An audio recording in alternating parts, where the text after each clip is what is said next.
Ali, your thoughts. Have we seen the worst? Is the worst over for emerging markets? I mean, we talk about inflation. Turkey is suddenly one country that's looking at tremendously high inflation. 80% easing to 60%, it's still 60%. Well, when we look at the last 20 years, there has been two periods of boost about the size of the balance sheets of the currency issuing central banks.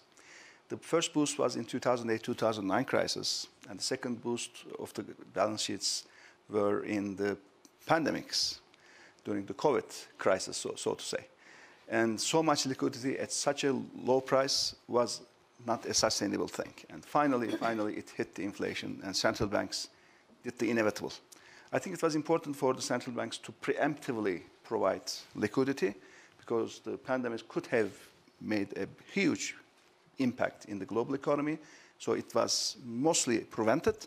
But now it's time to just keeping acts together and normalize the things. Of course, this does have spillover effects to the emerging markets, developing countries. There could be future spillback effects to the developed world also. Of course, the emerging markets, developed countries, have to be very, very careful about what they are doing. For us, the monetary policy have been too loose for such a long time, and negative interest rates was too big. So that did have an additional impact on our domestic inflation. But then these are all reversible things. I mean, like former crisis, previous crisis, if the governments and the central banks take wise actions, inflation is not a dragon which you cannot fight with or something like that. You can deal with this. But most important element missing, which we have been observing over the last 1 year period, is lack of adequate coordination and cooperation across the countries. And G20 here is very much underutilized. G20 is a setup where 2/3 of the world population is represented, 75% of world trade is represented, and 85% of the global GDP is represented. And all the continents are represented. African Union is there, European Union is there. So in these very special circumstances, it is very, very important for G20 to come together more often. And now the digital availability is everywhere. And we all got used to using Zoom or WebEx, whatever platform it is. So G20 should meet more often to coordinate policies across the countries, so that the reserve currency issuing central banks don't think that it is their only country or it is just the Eurozone, but it is the whole global village that we are living in. So more policy coordination is a must. And for the problems about Turkey, these are all easy to solve. It just takes just good human resources, rational decisions to do it, and I believe that these could be fixed very soon. And Turkish economy also showed that there is the underlying resilience going on. Although we had lots of geopolitical issues, we are highly dependent on oil and gas imports.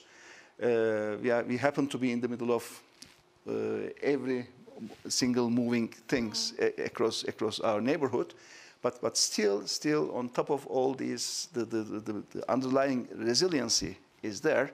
With better decisions, better actions, better being connected to the rest of the world, these are issues that can be overcome easily. Talk about fundamentals. Suddenly those fundamentals are being questioned in Turkey. Add to that the risk from the looming election. How should investors be looking at the potential and the risks in Turkey? Well, we have elections on 14th of May, and I am the leader of one of the opposition parties. And what we are going to see before the elections would be probably more of populist approach. That's inevitable. But then for after elections, if there's a change of a government, and it is very likely to be so, then probably there should be an expectation for better human resources and a more rational approach of what is being done on economic and financial management side. But just not for Turkey, but for many developing countries, what is, at the end of the day, what's important is a rule-based approach when it comes to policy set. We have mainly 4 areas, right? The monetary policy, fiscal policy, macroprudential measure area, and the structural reforms. For the first 3 areas, for the monetary policy, a rule-based approach for central banks is very important to bring credibility, which means under which circumstances, what kind of an action the central bank will do, and announcing this to provide also a forward guidance for the markets that under each scenario, what kind of acts the central bank will do. And pre-announcing this is going to give very important guidance. And for the fiscal policy, fiscal rule is very important for the developing countries. It's difficult. Even the Eurozone came up with a fiscal rule after 2008-2009 crisis. They had to come up with a fiscal rule. But having a fiscal rule is also very important for developing countries to bring predictability to the business world and markets.